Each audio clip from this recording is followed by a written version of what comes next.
animations sont aussi réalistes dans les jeux, c'est tout simplement qu'elles proviennent de mouvements bien réels de comédiens grâce à la motion capture. Utilisée au cinéma et dans les jeux vidéo, cette technique fut pourtant mise au point par la recherche médicale afin de suivre l'évolution de pathologies. Jacques Dussault, le patron du studio de motion capture de Montréal, nous en explique le fonctionnement. C'est qu'on a une multitude de caméras. Dans notre cas, on en a 48, le chiffre pourrait varier, qui regardent tous au même centre, au même volume, et qui essaient de voir les marqueurs et de s'assurer qu'elles ont les marqueurs dans leur champ de vision. Et ensuite, ces caméras-là sont capables de comparer chacun leur point de vue et donc de savoir à quel endroit se trouvait ce point-là dans l'univers. Donc, on arrive à situer en 3D chacun des petits points qui est sur l'acteur ou sur les objets qu'on capture. Et à partir de là, on trouve, à travers la technologie, les logiciels d'animation, on va accrocher une marionnette 3D, qui tout d'abord est à la dimension de l'acteur et ensuite du personnage qu'on va avoir dans le jeu. On l'accroche à ces marqueurs-là et donc elle se met à bouger à l'intérieur de cet même espace et à agir exactement comme l'acteur agissait sur le plateau de tournage. Pour un jeu comme Assassin's Creed 2, il faut compter 30 à 50 jours de motion capture et pas moins de 25 comédiens qui vont pouvoir animer chacun plusieurs personnages. C'est l'avantage. Un gars dans la foule, un soldat qui se fait tirer dans l'œil par une flèche, un vieillard qui se fait poignarder, un noble qui donne un speech sur un balcon, un gars en train de conduire une calèche, mettons, etc., etc. Pendant longtemps, l'industrie du jeu a fait appel pour ses motion capture à des cascadeurs ou à des mimes. Mais à l'heure du rapprochement avec le cinéma, ce sont désormais de vrais comédiens qui endossent ces costumes virtuels. Commence une autre chose nouvelle que je trouve intéressante, c'est le mocap avec la prise de son en même temps. Donc, ils nous mettent un petit casque avec un micro, puis comme ça, au lieu d'avoir à synchroniser mes lèvres avec du dialogue préenregistré, c'est mon dialogue. À côté! Shoot! Shoot the flying demon! Au-delà des voix, il n'est plus rare que l'on retrouve aussi les visages des comédiens de motion capture directement dans les jeux. Ce qui devrait d'ailleurs leur permettre de se reconnaître plus facilement en jouant au jeu. Moi, j'ai une assez bonne mémoire pour ça, donc je suis sûr que quand je vais voir le jeu, puis mettons, il y a un garde là, qui me fait tuer, là, je dis « Hey, c'est moi, ça! » Ensuite, il y a aussi un personnage qui est moi, c'est ma face dans le jeu. Donc lui, je vais le reconnaître, je suis sûr. Ah, je vous avais prévenu, hein, c'est pas si compliqué que ça la motion capture. Mais les personnages ne sont pas toujours virtuels. Et d'ailleurs, les studios de cinéma hybrides sont passés maîtres dans l'art d'intégrer des personnages réels dans des décors virtuels. Les effets spéciaux des films 300 ou Sin City, c'était eux. Et c'est ce studio qui a été choisi pour produire avec les mêmes technologies le film Assassin's Creed Lineage que vous allez découvrir dans maintenant moins de 5 minutes en totale exclusivité sur Énergie 12.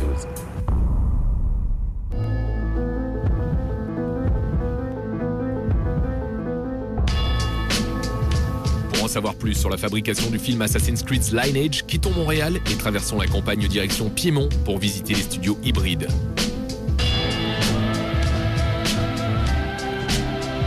C'est ici qu'ont été réalisés les effets spéciaux de blockbusters comme Sin City, 300 ou le dernier Destination Finale. Rendez-vous avec Pierre Raymond, le producteur d'Assassin's Creed Lineage, pour comprendre ce qui diffère entre travailler pour un studio hollywoodien et un éditeur de jeux vidéo. Je me serais attendu à une différence plus grande que ce à quoi je suis habitué avec les studios art. C'est pas vraiment le cas. Je vois et j'essaie de traiter le groupe d'Ubi comme étant un studio à part entière pour ne pas sombrer un peu dans le piège de moins bien les desservir. Et eux ont la tendance naturelle à réagir de la même façon à l'écriture d'un script. On envoie le script, ils vont en cours de route en prendre connaissance. Ils n'achèteront pas le script dans l'état qui a été fourni dans une première passe. Ils vont revenir, ils vont vouloir le remodeler pour qu'il soit plus près du jeu. Ils vont faire un paquet de commentaires au niveau du casting. Il y a des gens qu'on va avoir choisis qui n'aimeront pas. Exactement comme un grand studio. Assassin's Creed, c'est avant tout une histoire solide. On a donc demandé à Cor Aimé, scénariste des jeux qui a également bossé sur le film, de resituer celui-ci dans la chronologie de la série. L'histoire du film a un rôle de prologue. Elle se concentre sur le père d'Ezio, Giovanni Auditore, et débute juste avant que le jeu ne commence.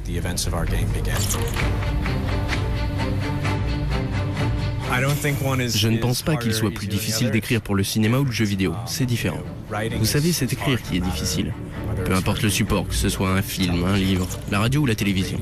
C'est en termes de fonctionnement de la production que c'est un peu différent. Pour le cinéma et la télévision, vous écrivez un scénario et puis la production commence. Vous le ressortez que de temps en temps, quand il y a un problème, pour en réécrire certaines parties. Quand il s'agit d'un jeu, il y a tout le temps des changements de script. C'est comme une réécriture permanente. Je continue d'écrire jusqu'à la toute fin du développement du projet.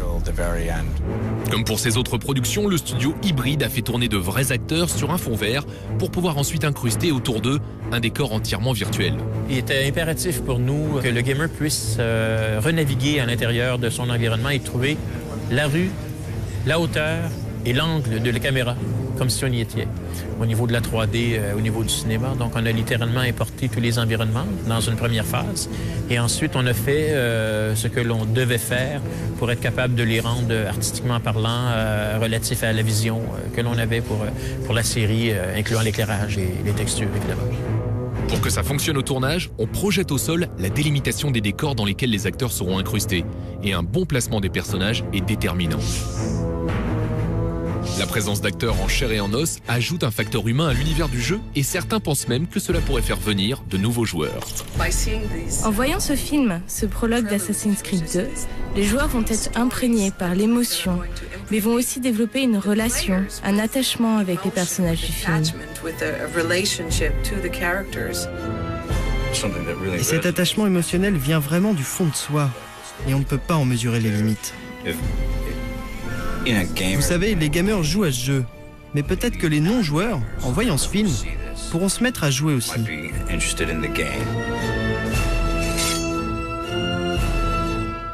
Je trouve ça un peu particulier de vouloir limiter un créateur à un support chimique. Ça n'a absolument rien à voir. Parce que le jeu n'est pas une représentation d'un film qui va devenir interactif.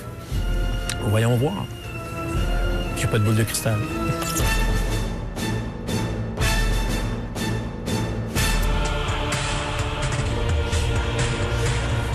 Vous le voyez, la belle histoire d'amour que vivent le jeu vidéo et le cinéma n'est pas prête de s'arrêter. Alors avant de découvrir les films tirés des jeux Prince of Persia ou Uncharted, pour ne citer que ces deux projets actuellement en développement à Hollywood, découvrons maintenant le film tiré d'Assassin's Creed. C'est un moyen-métrage d'une 40aine de minutes, réalisé comme vous le savez maintenant par ceux qui avaient signé les effets spéciaux des films 300 ou Sin City. C'est la première fois au monde que ce film est diffusé en intégralité et c'est ici sur Énergie 12 que ça se passe. Quittons donc tout de suite le Canada, direction l'Italie de la Renaissance.